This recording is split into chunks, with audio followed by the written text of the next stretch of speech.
A paz do Senhor, irmãos. Boa noite a todos. Gostaria de pedir que os irmãos abrissem as suas Bíblias em Êxodo, capítulo 12.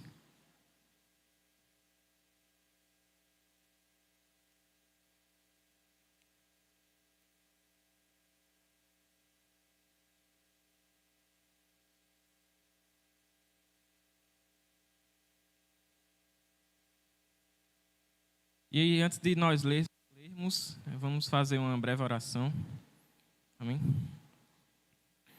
Pai, muito obrigado, Senhor, pela oportunidade que o Senhor nos dá de vir à Tua casa, Senhor, e Te adorar, Senhor, por tudo que o Senhor tem feito, Senhor, por nós, Senhor, pela Tua obra, pela Tua graça e pelo Teu amor, Senhor.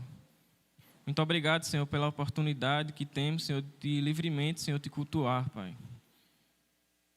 Que nesse momento, Senhor, o Senhor possa falar conosco, Senhor, através da Tua palavra. Que seja o Senhor, Pai, a falar conosco. Que sejam, Senhor, as Tuas palavras, Senhor, a entrar nos nossos corações. Que Teu Espírito Santo, Senhor, transforme, Senhor, o nosso ser mediante aquilo que vamos ouvir, Senhor, da Tua palavra. Que o Senhor me ajude, Pai, tenha misericórdia de nós. E seja conosco, Senhor, nessa noite. Em nome de Jesus, amém. Então, o presbítero Alessandro ele fez um breve resumo do que vai ser a minha pregação nessa noite. Mas, como vocês sabem, né, hoje é comemorado o domingo da Páscoa, o domingo em que, pela tradição, foi o domingo em que nosso Senhor Jesus ressuscitou. E essa semana toda é a semana, digamos, da Páscoa, né?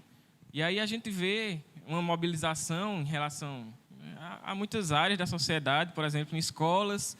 A gente vê decorações de coelhinhos, ovo da Páscoa. A gente vê vários lugares. Existe uma certa mobilização em relação à Páscoa. E muitos aqui, né, podem até, digamos, ter comido um chocolate, né, seja um chocolate amargo, chocolate branco, ao leite, né, e por aí vai, né, outros tipos de chocolate. E o meu intuito não é, digamos assim, condenar comer chocolate. Porque, apesar de ovo da Páscoa e chocolate não ter nada a ver com Páscoa, e fica a ênfase no nada, que realmente não tem nada a ver com Páscoa, no fim das contas é só chocolate. É só aquela mistura de cacau e leite e tudo que tem lá. Então, meu intuito nessa pregação não é falar sobre isso, né? Mas o que eu gostaria de refletir nessa noite é o motivo pelo qual nós celebramos essa data. Qual é o motivo pelo qual, ano após ano, nós lembramos dessa data, da Páscoa, né? Qual é o motivo que nos move a isso, né? Que nos move e nos comove a isso, né? Essa data tão especial, né? Obviamente, não é só para que a gente tenha um dia em que a gente possa comer chocolate sem peso na consciência, né? Tem algo mais, né? E o motivo pelo qual nós guardamos essa data, né, e nos lembramos, a gente vai poder encontrar nesse texto que vamos ler, né, de Êxodo, capítulo 12. Nós vamos ler do versículo 1 até o 14. Êxodo, capítulo 12, do versículo 1 até o 14. Diz assim: O Senhor disse a Moisés e a Arão na terra do Egito: Este mês será para vocês o principal dos meses, será o primeiro mês do ano. Falem a toda a congregação de Israel, dizendo: No dia 10 deste mês, cada um tomará para si um cordeiro, segundo a casa dos pais, um cordeiro para cada família. Mas, se a família for pequena, para um cordeiro, então o chefe da família convidará o seu vizinho mais próximo, conforme o número de pessoas. Conforme o que cada um puder comer, por aí vocês calcularão quantos são necessários para o cordeiro. O cordeiro será sem defeito, macho de 1 ano, podendo também ser um cabrito. Vocês guardarão o cordeiro até o 14º dia deste mês, e todo o ajuntamento da congregação de Israel o matará no crepúsculo da tarde. Pegarão um pouco do sangue e o passarão nas 2 ombreiras e na viga superior da porta, nas casas em que o comerem. Naquela noite, comerão a carne assada no fogo, com pães sem fermento e ervas amargas.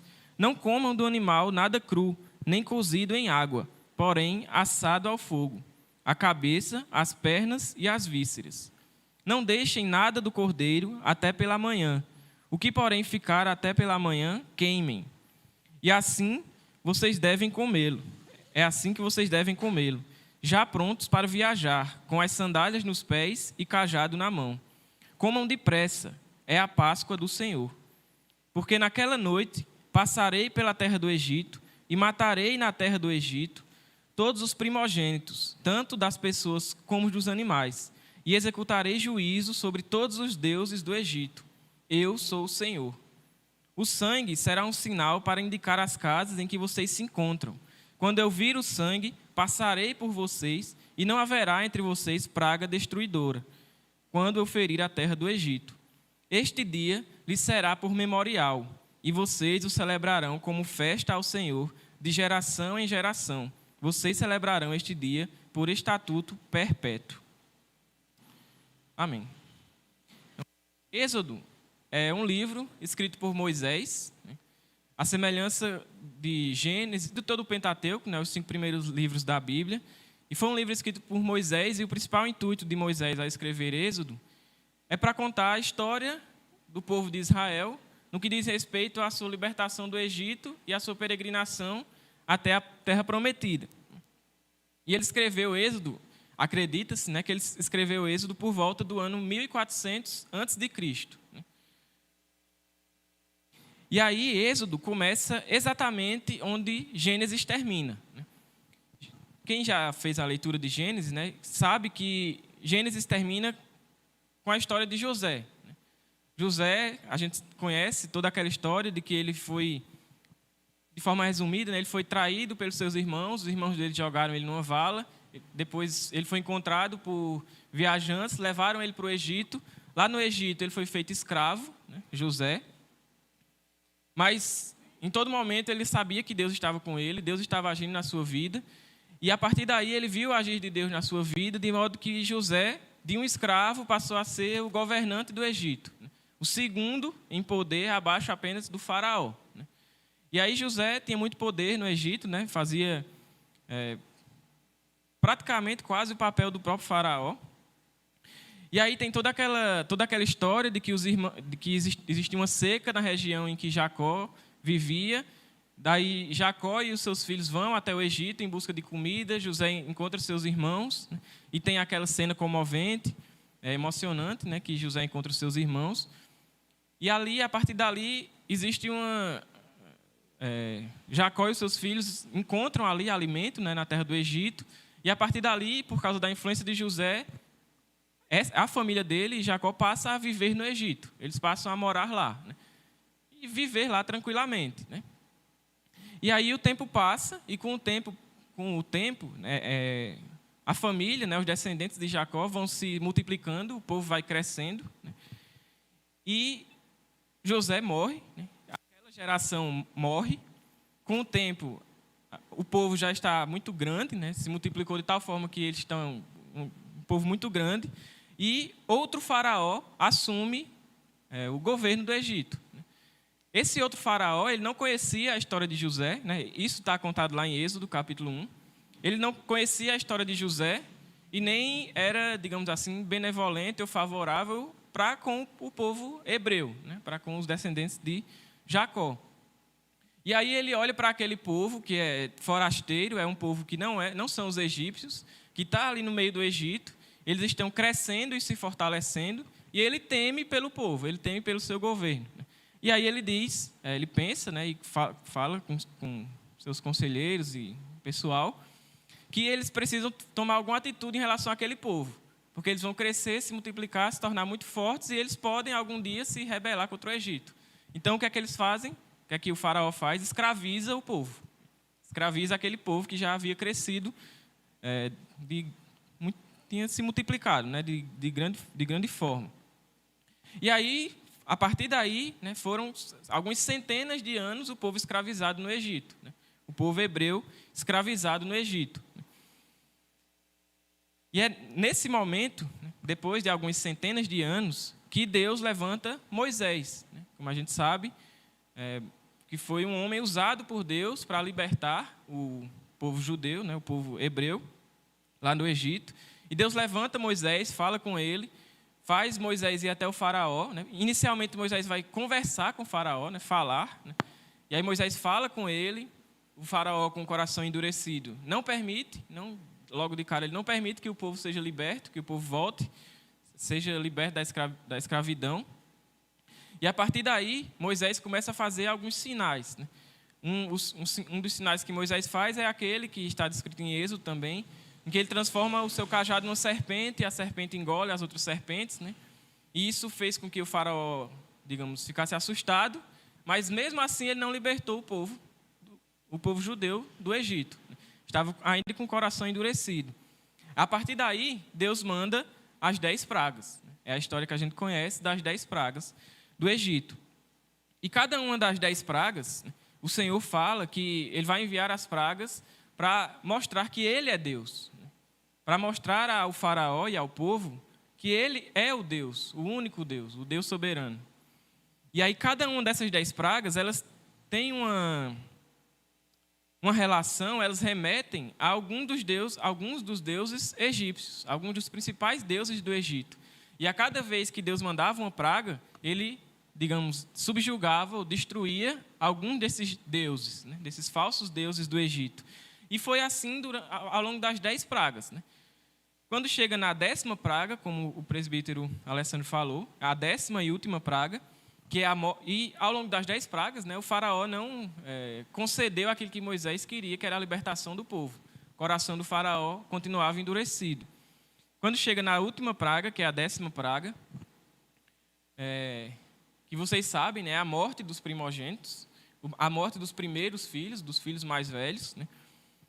E aí Deus fala que é a morte de todos os primeiros filhos, seja de animais, seja de pessoas. Né? Deus, quando chega nessa 10ª praga, chega nesse texto em que nós lemos no Êxodo capítulo 12. Na verdade, no capítulo 11, ele já faz o anúncio dessa 10ª praga, e o capítulo 12 é a continuação desse anúncio. A 10ª praga é a morte dos primogênitos. E é interessante porque o faraó era tido pelo Egito como um deus. E o faraó era tido como a encarnação do principal deus do panteão egípcio, que era Ra, né? O deus Ra. Né? Ele era tido como essa encarnação desse deus, né? E ele era visto como a encarnação desse deus, ele era endeusado. Depois do faraó, quem seguiria essa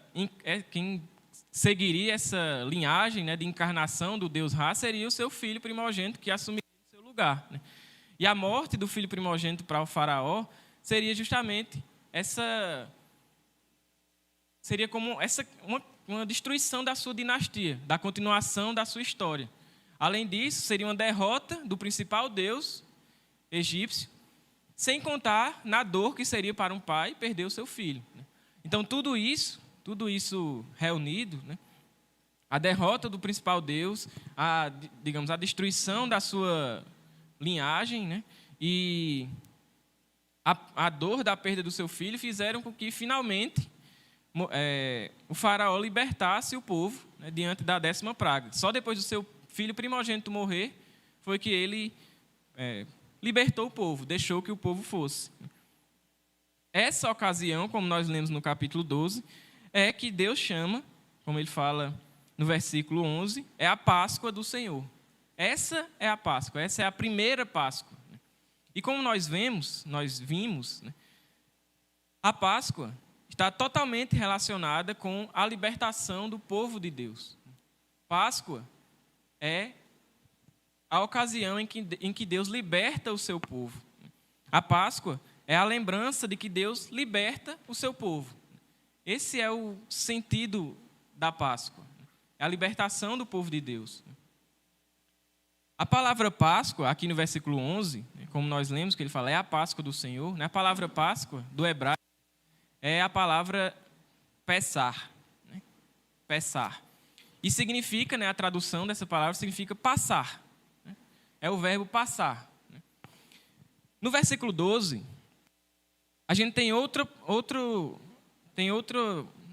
frase, em que Deus fala, no versículo 12, porque naquela noite passarei pela terra do Egito. Essa palavra do versículo 12 é diferente da do versículo 11, Páscoa, né, que significa passar. Né? Essa palavra do versículo 12 também é traduzida como passar, mas ela é a palavra avar, do hebraico. E elas têm sentidos diferentes. A palavra do versículo 11, que é traduzida como Páscoa, tem o sentido de pular, né? Ignorar, passar por cima. E a palavra do versículo 12, que é avar, tem o sentido de passar, no sentido de atravessar. Digamos que os diáconos, passando aqui pela igreja, atravessando a igreja para recolher os dízimos, seria essa segunda palavra, avar. Né? É quando Deus atravessa, quando ele fala que Deus está atravessando o Egito. Seria nesse sentido, os diáconos atravessando aqui os corredores e passando pela igreja. A outra palavra, que é a palavra pesar, né, que é de onde vem a palavra Páscoa, tem um sentido mais de ignorar, né, passar por cima. É como se os diáconos, ao passarem por aqui e recolhendo os dízimos, ele ignorasse alguém, né, passasse por aquela pessoa, ignorando aquela pessoa e indo adiante. A ideia da palavra Páscoa é essa, é passar por cima, é pular. Né? É como alguém pode falar, por exemplo, você quer uma fatia desse bolo? Aí, não, eu passo.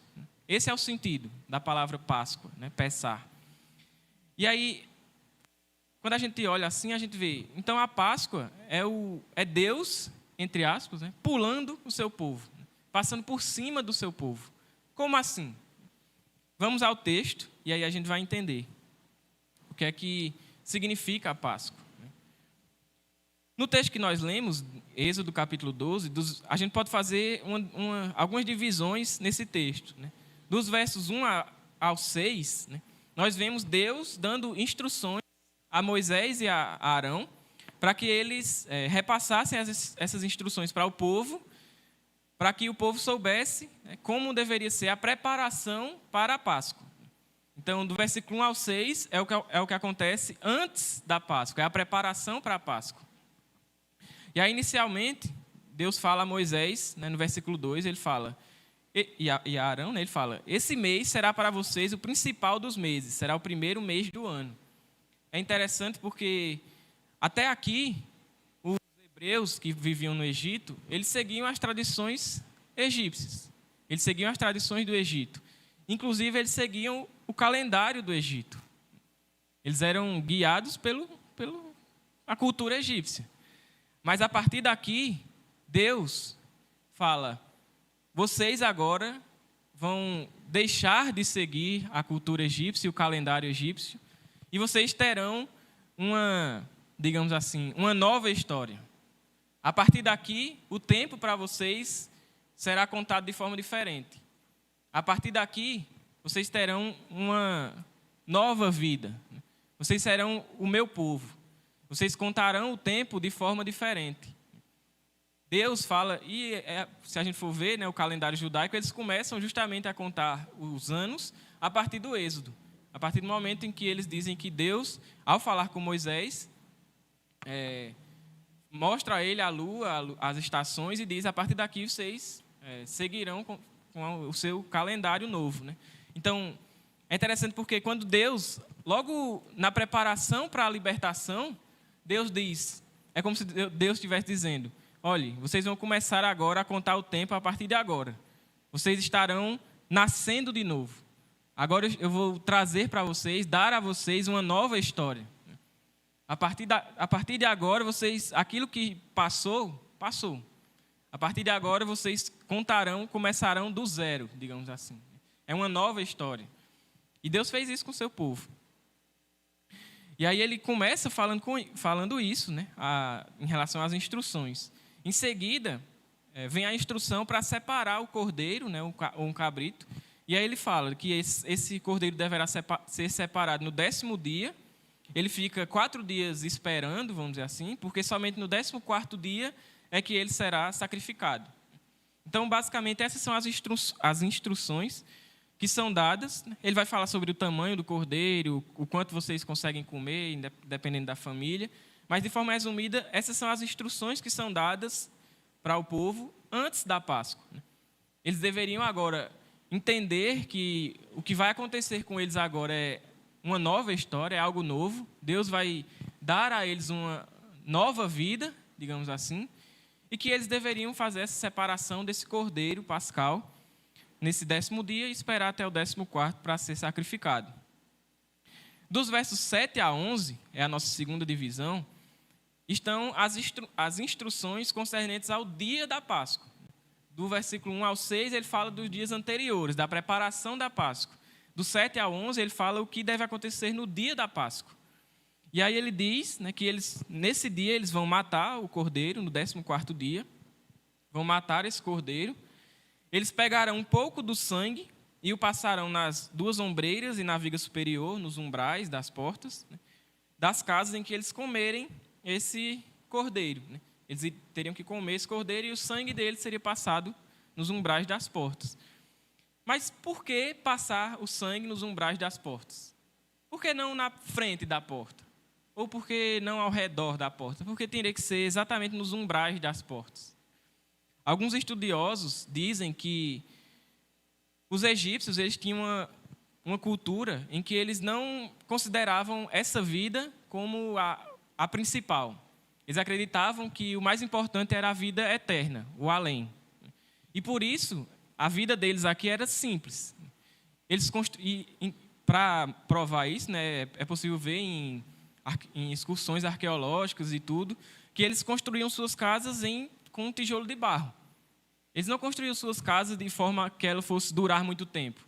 Eles construíam de barro, porque eles entendiam que o mais importante não é aqui, é o além. E aí a gente vê isso porque as tumbas eram construídas de um material resistente, de pedra, não era de barro. Então, eles tinham esse entendimento, né? E as casas deles eram feitas de barro. E aí, eles entendiam que o mais importante era a vida eterna. E para essa preparação para a vida eterna, eles acreditavam que tinham 5 elementos da vida que eles tinham que preservar para que eles pudessem ter uma vida eterna boa, vamos dizer assim, né? Uma vida no além que fosse boa. O primeiro desses elementos era o corpo físico. É por isso que eles embalsamavam os corpos e faziam múmias, né, para preservar os corpos o máximo de tempo possível. E aí até hoje são encontradas múmias com um estado de preservação muito, muito, muito grande. Isso é justamente o intuito deles, de preservar o corpo, porque eles entendiam que preservando esse elemento, eles teriam uma vida no além melhor. O segundo elemento que eles acreditavam que era necessário ser preservado era a sombra. Eles acreditavam que existia algo de especial na sombra. O terceiro elemento era a alma, o espírito, esse fôlego de vida. O quarto elemento eram os traços de caráter de cada pessoa, o que diferenciava uma pessoa da outra. E o quinto elemento eram os nomes, né? Era o nome da pessoa. E o interessante é que, para preservar o nome das pessoas, eles escreviam os nomes daqueles que seriam preservados em locais permanentes. Por exemplo, os faraós, que tinham suas tumbas de pedra, tinham seus nomes escritos na tumba. E aí, aquela pedra é um elemento que permaneceria por muito tempo, então eles entendiam que aquele nome estaria preservado. E com isso, a sua vida no além seria, né, próspera. Os nobres, né, que não eram faraós, mas tinham riquezas, né, eles escreviam seus nomes, né, em construções de pedra, que eram os templos, que eram lugares de religião, né, locais mais importantes que eram feitos em pedra. Eles escreviam seus nomes lá. Já os pobres, os mais pobres, que não tinham tumbas de pedra e nem poderiam escrever seus nomes em locais construídos de pedra, eles não tinham onde escrever seus nomes para preservar para garantir uma vida no além melhor, né? Mas, na verdade, eles tinham, né? Porque, apesar das suas casas serem todas feitas de barro, o único lugar da casa que era feito de pedra e que permanecia e que durava eram os umbrais das portas. Era a parte ao redor da porta. Era a única parte da casa feita de pedra. Então, eles escreviam seus nomes ali, os umbrais das portas, como sendo o único lugar que era de pedra, eles escreviam seus nomes ali com essa ideia de que teria uma vida no além, né, uma vida próspera. Essa era a ideia que se tinha no Egito, né? E aí, estudiosos, arqueólogos também dizem que já foram encontrados muitos resquícios de umbrais de portas com nomes escritos, nomes de pessoas, né, escritos ali, porque é justamente a crença que eles tinham. E o interessante é que, ao fazer isso que Deus manda, né, passar o sangue nos umbrais das portas e, consequentemente, cobrir os nomes que estavam ali escritos com esse sangue, eles passavam a ideia de que o que garante agora a minha vida no além, o que garante agora a minha vida eterna, não é mais a tradição egípcia de escrever o nome na pedra, mas é a promessa de Deus. É o que Deus faz na vida do povo, libertando o povo. Eles estavam, naquele momento, renunciando à tradição do Egito, renunciando tudo aquilo que eles aprenderam para confiar na promessa de Deus. Do sangue do Cordeiro que traria liberdade, libertação para esse povo. Essa era a ideia, por isso que eles passaram o sangue nos umbrais das portas. Por isso que Deus mandou que eles passassem nos umbrais das portas. Para que eles renunciassem o Egito e toda a tradição, toda a cultura que eles tinham, vamos dizer, aprendido ali no Egito, para confiar somente em Deus e na promessa de libertação da parte de Deus. E aí, no versículo 11, ele vai falar sobre a questão de como eles deveriam se alimentar desse cordeiro. No versículo 10, ele já começa a falar, na verdade, a partir do 8. Ele vai falar que eles devem comer como carne assada no fogo, como se fosse um churrasco. Não deveria ser cozido em água, nem cru. Eles deveriam comer como se fosse um churrasco. E deveria ser algo muito bom, como o pastor falou semana passada, a proteína. Deveria ser algo muito, muito saboroso. E eles deveriam comer dessa forma e não deveriam deixar sobrar nada para outro dia. O que sobrasse do que eles comessem, eles iriam comer, iriam se saciar. O que sobrasse, eles deveriam queimar. Digamos, não ia sobrar nada, não deveria sobrar nada. E no versículo 11, ele diz que eles devem comer com pressa. É interessante, porque por que deve comer com pressa? Geralmente a gente considera comer apressadamente, com pressa, uma falta de educação. Mas ele disse que eles deviam comer com pressa. E ele diz por quê? Ele diz, porque vocês já devem já estar prontos para partir, para viajar. Com as sandálias nos pés e o cajado na mão. Algumas versões podem dizer também o cinto, colocado o cinto no lugar. Então, eles deveriam comer com essa pressa. Eles deveriam ter essa confiança, porque justamente aquele momento, quando aquilo acontecesse, seria o momento em que eles seriam libertos. E quando o faraó desse a ordem, podem ir, eles deveriam ir. Não, renunciar tudo, deixar tudo para trás, casa, plantação, tudo que eles tinham construído ali no Egito e ir, em obediência a Deus. E isso é um ato de fé. Isso nos lembra, isso tem relação com a promessa feita a Abraão, de herdar a terra prometida. Que o povo ficou por centenas de anos distante da terra. E o povo, ao confiar naquilo que Deus fala, de que ele iria passar de noite, iria matar os primogênitos, iria libertar o povo, e a partir dali eles deveriam ir, isso é um ato de fé semelhante ao que Abraão teve. Porque eles tinham que crer que Deus realmente faria aquilo. E ao comer de forma apressada e já preparado, já pronto, já todo vestido, isso também era um ato de fé.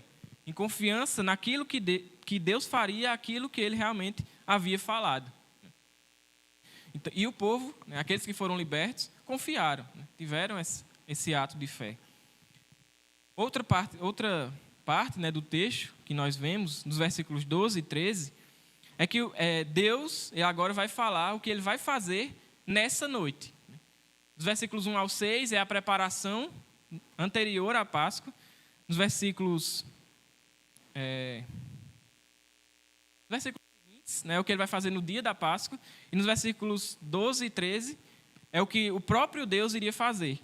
E aí ele diz, porque naquela noite, passarei pela terra do Egito e matarei na terra do Egito todos os primogênitos, tanto das pessoas como dos animais, e executarei juízo sobre todos os deuses do Egito. Eu sou o Senhor. O sangue será um sinal para indicar as casas em que vocês se encontram. Quando eu vir o sangue, passarei por vocês, e não haverá entre vocês praga destruidora, quando eu ferir a terra do Egito. Então Deus agora, nesses 2 versículos, fala o que ele vai fazer naquela noite. Ele diz, né, e como a gente já viu, ele fala para que os hebreus comessem com pressa, porque naquela noite ele passaria pelo Egito. E lembrem, essa primeira passagem de Deus, né, esse passar do versículo 12, é o sentido de atravessar. Né? Deus iria passar pelo meio do Egito. E ali, nessa passagem, ele iria executar todos os primogênitos, tanto de homens como de animais. Né? Todos os primeiros filhos de animais e homens seriam mortos. Isso ele fala no versículo 12, que é para executar juízo sobre todos os deuses do Egito. Deus, ao fazer isso, estaria mostrando a todos, aos egípcios e ao seu povo, ao povo hebreu, que ele é Deus, como ele termina o versículo 12 falando. Eu sou o Senhor, eu sou o Yahvé, aquele que se revelou a Abraão, aquele que se revelou a Moisés também, na sarça ardente. Então, Deus estaria passando pelo meio do Egito para destruir os falsos deuses egípcios e mostrar que só Ele é Deus, que Ele é soberano. E no versículo 13, Deus fala de outra passagem que Ele faria. Ele diz, quando eu vir o sangue, passarei por vocês. Aqui é a palavra para Páscoa. Né? Passar, né? Pessar. Né? Significa passar, é no sentido de passar por cima, né? Pular. Então Deus está dizendo, eu vou passar no meio do Egito, vou atravessar o Egito, mas quando eu ver o sangue nas portas, em obediência àquilo que eu mandei vocês fazerem, eu passarei por vocês. Eu ignorarei esses que têm o sangue na porta, passarei por cima e destruirei os outros, que não confiaram na minha promessa. Isso é a Páscoa. É isso que significa a Páscoa. É quando Deus, Ele, digamos assim, não dá o juízo sobre aquele povo, porque o povo está, digamos assim, resguardado pelo sangue do Cordeiro. Isso é que é a Páscoa. No versículo 14, vem a quarta parte desse texto, da divisão, que é quando o Senhor, quando Deus ordena que esse momento, essa celebração, isso que Ele falou até agora, deve ser lembrado por todas as gerações. Ele fala no versículo 14 que este dia lhes será por memorial. E vocês o celebrarão como festa ao Senhor de geração em geração. Vocês celebrarão este dia por estatuto perpétuo. Então, a intenção de Deus é que Deus estava ali fazendo tudo aquilo para libertar o seu povo, para trazer a liberdade para o seu povo. E Deus instituiu para que o povo lembrasse, ano após ano, da liberdade que o próprio Deus concedeu a eles, ali no Egito. Esse era o sentido da Páscoa. Era a lembrança de que Deus liberta o seu povo. Isso é a Páscoa. E ao longo dos anos, ao longo dos muitos anos, os judeus celebraram a Páscoa. Ano após ano, eles estavam celebrando Páscoa. Talvez por ocasião do cativeiro babilônico, eles tiveram que realizar a Páscoa de uma forma diferente, ou então até de deixar de realizar a Páscoa. Isso também era algo que os afligia muito. Né? Por isso que a gente vê as lamentações em relação ao povo no cativeiro babilônico. Mas, na medida do possível, ano após ano, os judeus guardavam essa data. Ano após ano, eles estavam lá fielmente lembrando da Páscoa, lembrando de que Deus os libertou do Egito. Isso foi um episódio muito marcante para o povo. E por isso que Deus manda que eles fizessem isso. E ano após ano, isso acontecia. Né? Eles guardavam esse dia da Páscoa. E celebravam essa festa da forma como Deus instituiu aqui no capítulo 12 de Êxodo, né? Que nós lemos. E aí, é interessante porque pouco mais, cerca de 1.400 anos depois desse acontecido que a gente leu no capítulo 12 de Êxodo, os judeus ainda guardavam a Páscoa, ano após ano. E em Jerusalém, em um cenáculo, um homem e seus discípulos estavam ali guardando mais uma vez a Páscoa. Esse homem era Jesus. Jesus, como judeu, guardava a Páscoa anualmente. Nós vemos nos relatos dos evangelhos que Jesus subia a Jerusalém para guardar a Páscoa. E isso continuava. E aí nós vemos o relato, especificamente nos capítulos 26 de Mateus, no capítulo 14 de Marcos e no capítulo 22 de Lucas, de uma Páscoa em que esse Jesus estava realizando com seus discípulos. Ele estava ali realizando uma Páscoa, essa festividade. Tanto de matar o cordeiro, assar o cordeiro, comer, depois comer pães asmos, que era a festa dos pães asmos. Eles estavam ali realizando a Páscoa. Só que aquela Páscoa que a gente encontra nos textos que eu citei, de Mateus 26 e nos outros, não era só mais uma Páscoa, como as outras, né? Não era só mais um ano de celebração de Páscoa, né? Aquela Páscoa era uma Páscoa especial. Era a Páscoa definitiva. Aquela Páscoa do fim do ministério de Cristo, que a gente pode ler no versículo 26, no capítulo 26 de Mateus, é a Páscoa em que o Senhor anuncia a sua morte. Em Mateus capítulo 26, versículo 2, Jesus fala aos seus discípulos que daqui a 2 dias eu serei morto. Jesus falando. Daqui a 2 dias ele morreria.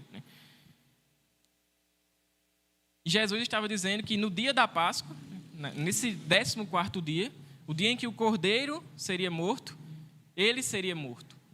E Jesus fala isso. E foi exatamente nesse dia em que estava sendo celebrada a Páscoa que ele seria entregue para ser crucificado.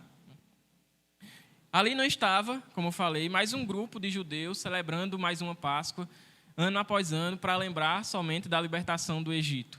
Ali estava acontecendo uma Páscoa, a Páscoa, digamos assim, definitiva, né? A Páscoa final, digamos assim. A Páscoa para a qual apontavam todas as outras Páscoas que foram realizadas ao longo de 1.400 anos. Desde essa instituição de Êxodo capítulo 12, ao longo de todos os anos, as Páscoas que eram realizadas apontavam para essa aqui. Para essa em que Cristo fala que haveria de morrer no dia que o cordeiro seria morto. E ali, esse cordeiro é justamente aquele que falava com os discípulos. O cordeiro que haveria de ser morto e que pelo seu sangue libertaria da condenação todos aqueles que crescem nele. A Páscoa que estava acontecendo ali, como João Batista afirma, né, ao ver Jesus, ele diz, né, eis aí o Cordeiro de Deus que tira o pecado do mundo. Jesus estava ali, digamos assim, pondo em prática, né, digamos assim, aquelas palavras que João Batista proferiu em relação a ele. Ele estava ali assumindo o lugar do cordeiro, que deveria ser morto no 14º dia, e que o sangue seria a libertação do povo. Jesus era esse cordeiro que tira o pecado do mundo. O cordeiro que não tinha pecado. O cordeiro sem mancha, o cordeiro puro, sem mácula, o cordeiro sem pecado algum, e que haveria de ser morto por causa dos nossos pecados. E naquela sexta-feira, chegado o dia da celebração da Páscoa, acreditamos que foi numa sexta-feira, ele foi morto naquela cruz, e com o seu sangue ele ratificou a nova aliança. A partir dali, como diz o autor de Hebreus, a nova aliança, o Novo Testamento, estava valendo. E isso trouxe e traz até hoje liberdade e libertação para todos aqueles que creem nesse Cristo, que creem nesse Cordeiro. Como aquele episódio que aconteceu no deserto, em que o povo era envenenado por serpentes e, ao olhar para a serpente, era curado. Todos aqueles que estavam escravizados pelo pecado, ao olhar para o Cordeiro erguido naquela cruz, eram salvos. E até hoje isso é assim. A diferença é que o Cordeiro não está mais na cruz. A diferença é que o Cordeiro, diferente do capítulo 12, que o cordeiro não deveria sobrar nada dele, ele deveria ser, do capítulo 12 de Êxodo, né? Não deveria sobrar nada dele, ele deveria ser queimado totalmente, o que sobrasse. A diferença é que o cordeiro que morreu naquele dia, a morte não o venceu. Ele ressuscitou, como nós cantamos, né? Quando a pedra se moveu, nada se encontrou. Não tinha restos de um cordeiro ali para ser queimado. Ele ressuscitou corporalmente, né? E até hoje ele vive e reina, intercede por todos aqueles que creem nele. O sangue desse cordeiro que foi morto, ele foi passado agora, não nos umbrais das portas, mas, digamos assim, na porta do nosso coração, na porta do coração de todo aquele que crê nele, todo aquele que deposita a sua confiança e a sua fé em Cristo, tem o sangue do cordeiro sobre a sua vida e é salvo e é liberto da condenação e da ira de Deus. A Páscoa é a lembrança de que Deus ele liberta o seu povo. Esse é o sentido da Páscoa. E todo aquele que crê em Cristo, ele é resgatado pelo sangue de Cristo. Ele nasce novamente. Ele tem uma nova história. Assim como Deus fala com o seu povo que a partir daquele momento eles deveriam começar uma nova contagem de tempo, que a partir daquele momento sua vida seria diferente. Quando Deus salva um pecador, quando o sangue de Cristo é derramado na vida de um pecador e aquele homem é salvo, agora o tempo começa a contar para ele. Ele tem uma nova vida, ele tem uma nova história. Quando Paulo diz que nós, quando somos salvos, somos nova criatura e todas as coisas velhas passaram e tudo novo se fez, é essa a ideia. O que passou, passou. Deus, os nossos pecados foram perdoados. Nós fomos libertos, Paulo fala isso aos Coríntios, nós fomos libertos do pecado. Agora não há mais condenação. Que condenação há para os que estão em Cristo Jesus? Nenhuma. Porque Cristo nos libertou do pecado. Cristo nos libertou da escravidão do pecado. Cristo nos libertou da ira que viria sobre nós por causa do pecado. Isso é Páscoa. Isso é a lembrança da Páscoa. É essa liberdade que Deus nos traz. E como o próprio Jesus afirma, se o Filho vos libertar, verdadeiramente sereis livres. Ultimamente tem surgido um debate muito grande na internet assim, sobre a questão de liberdade. Se as pessoas têm liberdade e falam de liberdade de expressão e tudo. Mas sem Cristo não existe liberdade. Como o próprio Lutero fala no seu livro, a liberdade que supostamente temos, ela é inclinada pelo pecado, antes de Cristo. Essa liberdade ela é inclinada pelo pecado. Então, no fim das contas, não somos livres. Somos escravos do pecado. Essa liberdade só nos leva a pecar. Sem Cristo, somos escravos do pecado. Não existe liberdade sem Cristo. Mas com Cristo, como ele afirma, se o Filho vos libertar, verdadeiramente sereis livres. Com Cristo temos liberdade, com Cristo somos livres. Como cantamos também nessa noite, servindo a Deus, somos livres. Servindo na casa do Senhor, somos livres. Liberdade não é anarquia. Liberdade não é ausência de poder. Liberdade é estar na dependência de Deus. Isso é liberdade. E é interessante porque o próprio povo judeu tinha liberdade.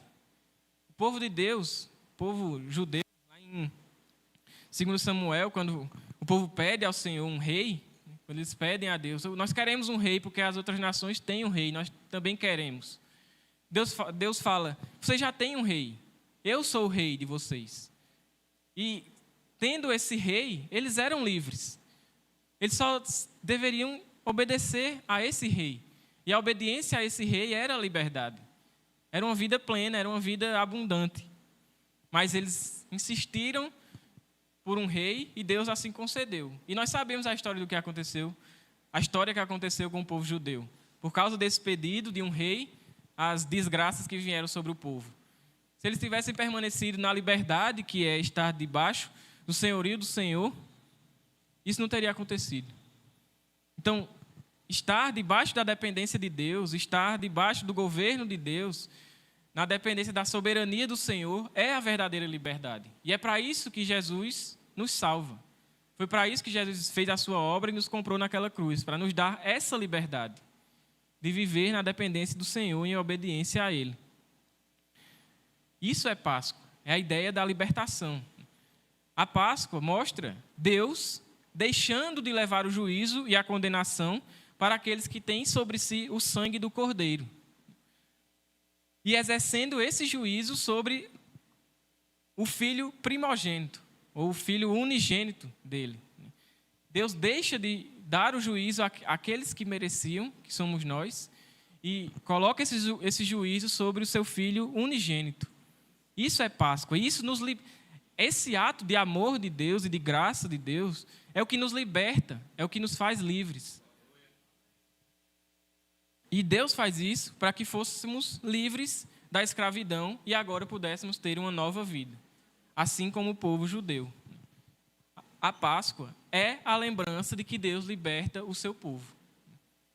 Finalmente, a Páscoa, ela nos ensina algumas coisas. Além dessa uma graciosa mensagem de que os nossos pecados estavam sobre aquele Cordeiro de Deus e o seu sangue sobre nós nos liberta, a Páscoa ainda nos ensina que, assim como o povo lá no Egito, nós devemos renunciar àquilo que nos escraviza. O povo, como nós vimos, passou o sangue do Cordeiro sobre os nomes escritos nos umbrais das portas. Eles estavam renegando ali o Egito que ainda havia neles. Da mesma forma, nós, se já temos o entendimento de que o sangue de Cristo nos libertou, devemos agora abandonar aquilo que era concernente ao Egito, que agora não faz mais parte da nossa nova vida. Seja dinheiro, sejam tradições, sejam bens materiais, tudo aquilo que fazia parte do velho homem deve ser abandonado. E agora, a nossa confiança, a nossa segurança, a nossa esperança deve estar unicamente em Cristo.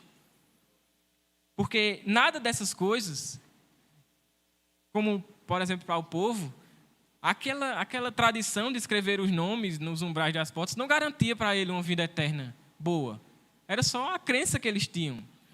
Da mesma forma, essas coisas que nos prendem nesse mundo e que fazem parte do Egito, não nos garantem uma vida plena, uma vida abundante, uma vida que glorifica a Deus, e nem nos garantem uma vida segura, nem nos garantem uma vida eterna.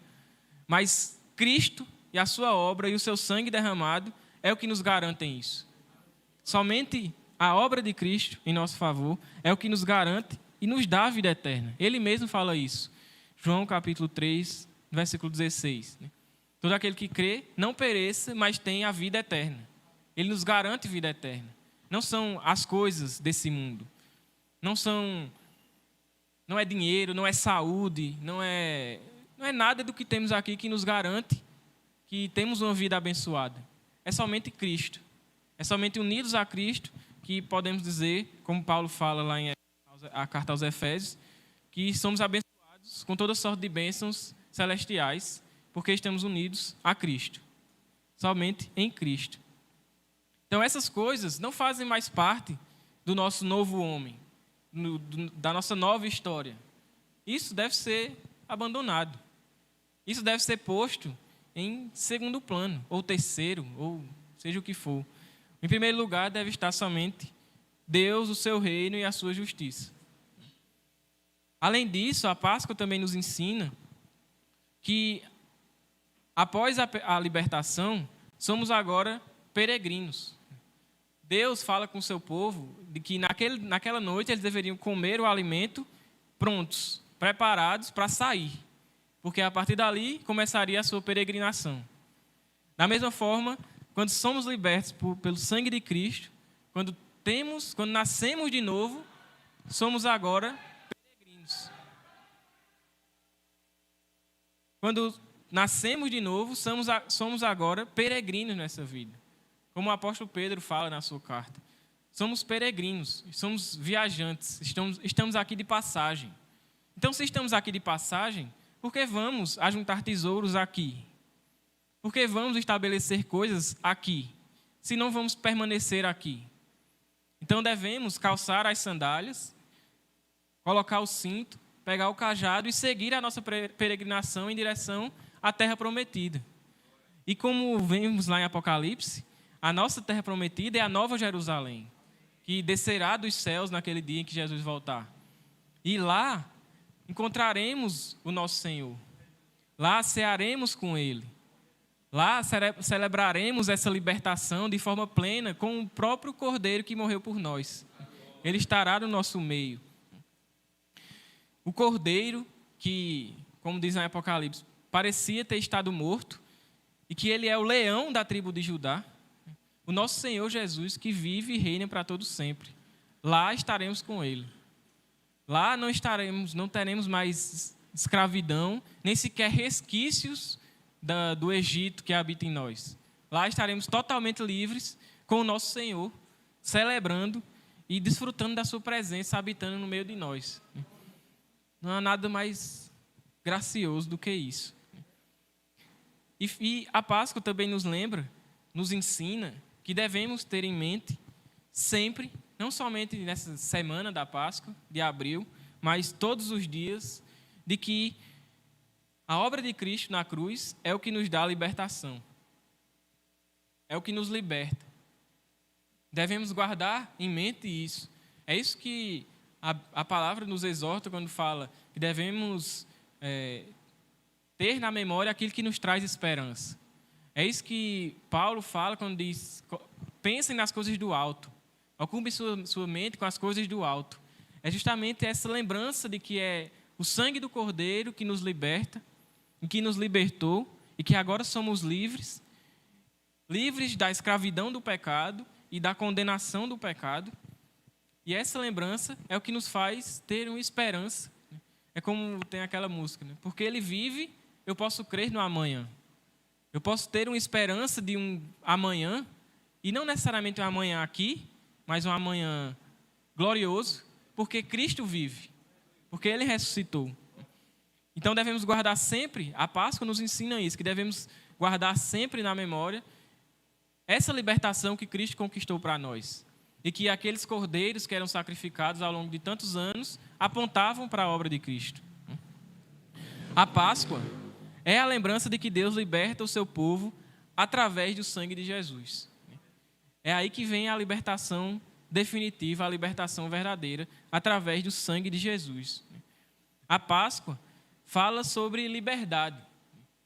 A Páscoa está intimamente relacionada com liberdade.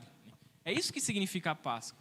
Foi isso que aconteceu na primeira Páscoa, como nós lemos em Êxodo, e é isso que acontece até hoje, quando um pecador é salvo pela obra de Cristo. A Páscoa fala sobre liberdade.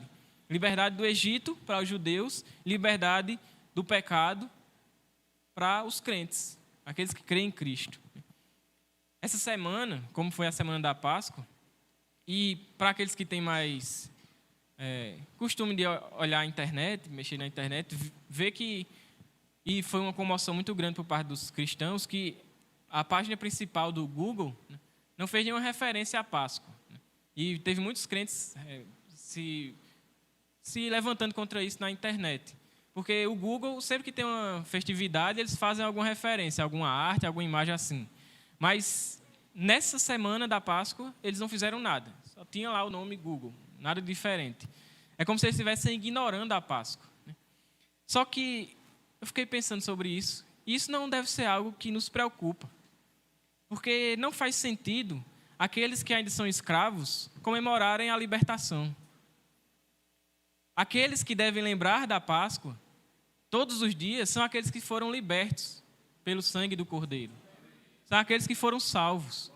Nós que cremos em Cristo e entendemos que a sua obra nos alcançou, é que devemos lembrar todos os dias dessa obra que nos libertou. Isso deve preencher o nosso coração de modo que nos molde e nos mova em tudo que vamos fazer. Que tudo que a gente venha fazer ou empreender, cada passo que a gente venha andar, seja movido pela lembrança de que Cristo, naquela cruz, pagou pelos nossos pecados e hoje somos livres. Então, que essa lembrança da Páscoa, de que Cristo nos libertou através do seu sangue, esteja todos os dias em nossa mente. Não só durante essa semana de Páscoa. E que essa lembrança da libertação, molde a nossa forma de viver e de pensar, para que nós não venhamos mais nos apegar às coisas da época da escravidão, às coisas do Egito, mas para que agora nós possamos entender que somos livres por causa de Cristo e que temos a alegria de saber que naquele dia Deus passou de nós a condenação, colocou sobre o seu Filho para que nós hoje pudéssemos ser livres para amá-lo. Isso é a Páscoa. É a Páscoa que nos lembra de que há um Deus nos céus que ama o seu povo, que ama aqueles que ele escolheu desde a fundação do mundo e que enviou seu Filho para morrer e libertar todos esses que creem nele. Essa é a Páscoa, é a liberdade que Deus nos dá através do sangue do Cordeiro. Amém? Vamos fazer uma oração para a gente encerrar. Amém? Pai, muito obrigado, Senhor, pela Tua palavra. Muito obrigado, Senhor, acima de tudo, Senhor, pela Tua obra, Pai, naquela cruz, Senhor. Muito obrigado, Senhor, porque Teu Filho, Senhor, o Cordeiro de Deus, que tira o pecado do mundo, veio, Senhor, em obediência ao Pai, morreu em nosso lugar, derramou o Seu sangue, Senhor, em nosso favor, e por meio, Senhor, da Tua obra, somos livres, Senhor. Somos livres, não somos mais escravos, Senhor, do pecado. Não somos, Senhor, não estamos mais debaixo, Senhor, do senhorio do pecado. Não estamos mais, Senhor, no império das trevas.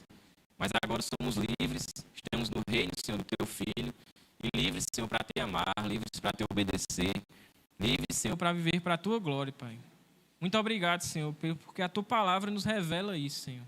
A Tua palavra não nos deixa, Senhor, sem esperança, afundados, Senhor, na queda e nos nossos pecados, mas nos dá, Senhor, a certeza de que a Tua obra nos traz liberdade. Te agradecemos, Senhor, pela Tua graça e pelo Teu amor. Que essa lembrança, Senhor, possa estar em nossas mentes todos os dias, não somente, Senhor, na época da Páscoa, mas que todos os dias, ao lembrarmos, Senhor, da Tua obra, isso nos motive, Senhor, a viver para a Tua glória, a cada passo que dermos, Senhor. Muito obrigado, Senhor, pela Tua graça e pelo Teu amor.